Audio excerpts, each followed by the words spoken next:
যদি কাল ভোরে কোনো বৈরী দেশ বাংলাদেশে হামলা চালায় আমরা কি করব?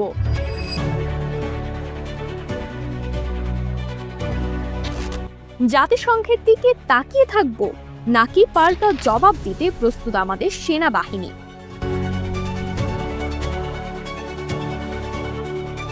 এমন প্রশ্ন অনেকের মনেই ঘুরে, কিন্তু প্রকাশ্যে কেউ জিজ্ঞাসা করেন না। আজকের ভিডিওতে আমরা সেই প্রশ্নেরই উত্তর খুঁজব। বাংলাদেশের কি পরমাণু ক্ষেপণাস্ত্র আছে? আর যদি নাও থাকে তবে দেশের প্রতিরক্ষায় আমাদের কি আছে? প্রথমেই চলুন বর্তমান বাস্তবতা দেখি। বাংলাদেশ একটি শান্তিপ্রিয় রাষ্ট্র।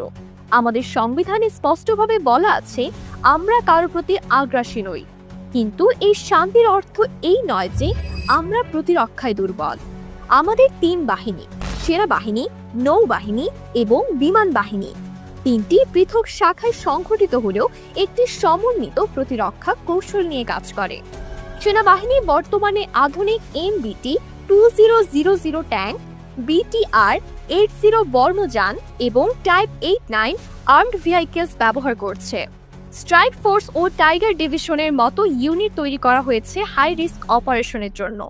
বিমান বাহিনীর দিকে তাকালে দেখা যায় আমাদের রয়েছে MiG-29, F-7B GI, YAK-130 এর মতো ফাইটার জেট এবং FM-90 মিসাইল ডিফেন্স সিস্টেম। অন্যদিকে নৌবাহিনী পেয়েছে submarine type 035C, Ming class submarines, guided missile frigates ও ম্যারিটাইম পেট্রোল এয়ারক্রাফট। তাহলে প্রশ্ন হলো, এই সমস্ত কিছু থাকলেও বাংলাদেশে কি পরমাণু ক্ষেপণাস্ত্র আছে? সংক্ষেপে বললে না। বাংলাদেশ পারমাণবিক নিরস্ত্রীকরণ চুক্তি NPT এর সদস্য এবং একে দৃঢ়ভাবে মেনে চলে। বাংলাদেশের কূটনৈতিক অবস্থান সব সময় ছিল শান্তির পক্ষে এবং পরমাণু অস্ত্রের বিপক্ষে। কিন্তু এটাতে কি আমাদের অবস্থান দুর্বল হয়? একদমই না। বাংলাদেশ এখন কনভেনশনাল অস্ত্র ও প্রতিরক্ষা প্রযুক্তিতে নিজেকে প্রতিনিয়ত উন্নত করছে।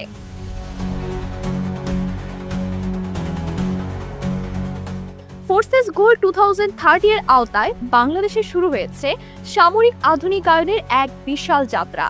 ইতিমধ্যে যুক্ত হয়েছে combat drones, smart artillery systems, naval missile systems এবং radar guided air defence technology. Cyber প্রতিরক্ষা এবং ইলেকট্রনিক ওয়ারফেয়ার ইউনিট তৈরির কাজও চলছে। এবার যদি প্রশ্ন তুলি, আমরা অন্যান্য দেশের তুলনায় কোথায় দাঁড়িয়ে?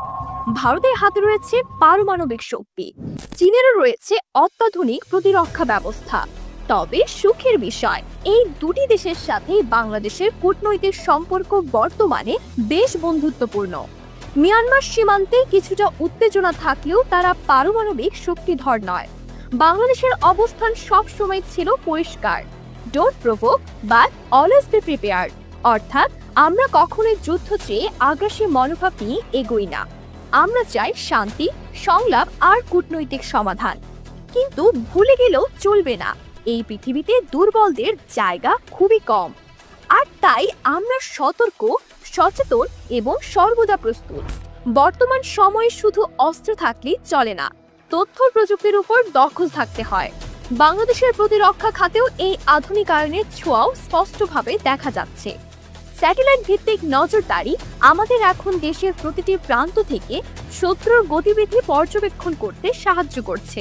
রিয়েল টাইম ইন্টেলিজেন্স সিস্টেম আমাদের নিরাপত্তা বাহিনীকে দেয় মুহূর্তের মধ্যে সঠিক সিদ্ধান্ত নেওয়ার সক্ষমতা।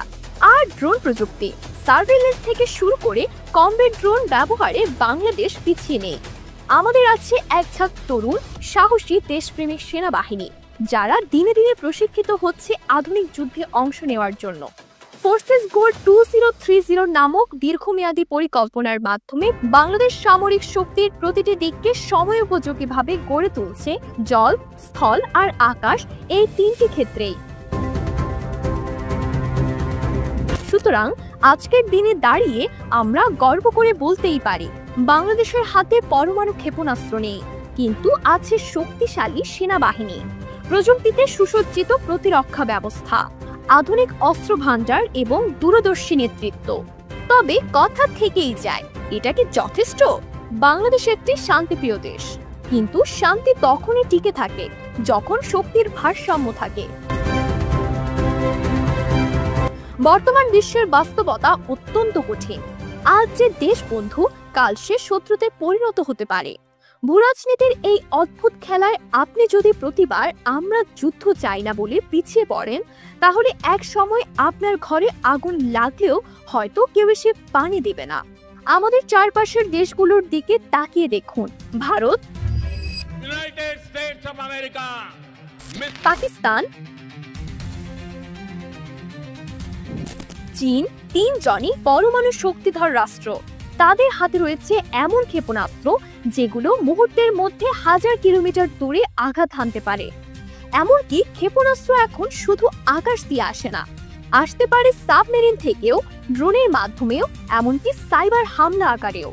আর ঠিক এই কারণে প্রশ্নটা আরো তীব্র হয়ে ওঠে, বাংলাদেশের কি নিজস্ব ক্ষেপণাস্ত্র ব্যবস্থা থাকা উচিত না? পারমাণবিক প্রতিরোধ ক্ষমতা থাকা উচিত না? শুধু অস্ত্রের গায়ের ওজন দিয়ে নয়, আন্তর্জাতিক রাজনীতির টেবিলেও শক্তির ভিত্তিতে সিদ্ধান্ত হয়। কেউ যদি জানে আপনি পাল্টা আঘাত হানতে পারেন, তবে সে 10 বার চিন্তা করে। তবে আবার কেউ বলবেন আমরা শান্তির পক্ষে, যুদ্ধ চাই না। পরমাণু অস্ত্র মানেই ধ্বংস, প্রাণহানি, মানবতা বিলুপ্তির পথে এগিয়ে যাওয়া।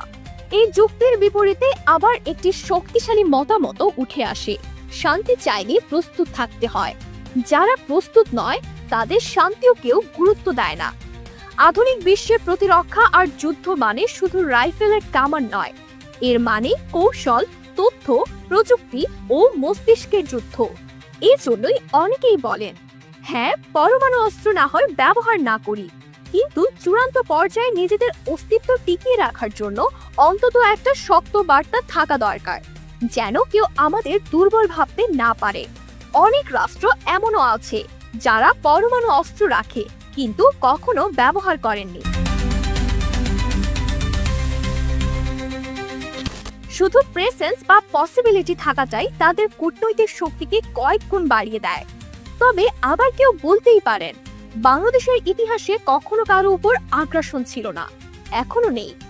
আমরা মানবতার, শান্তি আর সংহতির পক্ষে দাঁড়িয়ে থাকি। এই দ্বন্দ্বটাই আমাদের আজকের এই আলোচনার মূলে এনে দেয়। তাহলে আপনার মত কি? আপনি কি মনে করেন, বাংলাদেশের কি নিজের পারমাণবিক ক্ষেপণাস্ত্র থাকা উচিত, নাকি আমাদের এখনকার প্রতিরক্ষা ব্যবস্থায় যথেষ্ট শক্তিশালী ও সম্মানজনক? আপনার মতামতই পারে এই প্রশ্নের পেছনে থাকা বৃহত্তর আলোচনাকে সামনে আনতে। নিচে কমেন্ট করে জানিয়ে দিন আপনার দৃষ্টিভঙ্গি। এটা শুধু একটি মতামত নয়, এটা আপনার দেশের ভবিষ্যতের প্রতি দায়িত্ববোধের প্রকাশ। সালমা সুফা আনিকা, মানব কথন।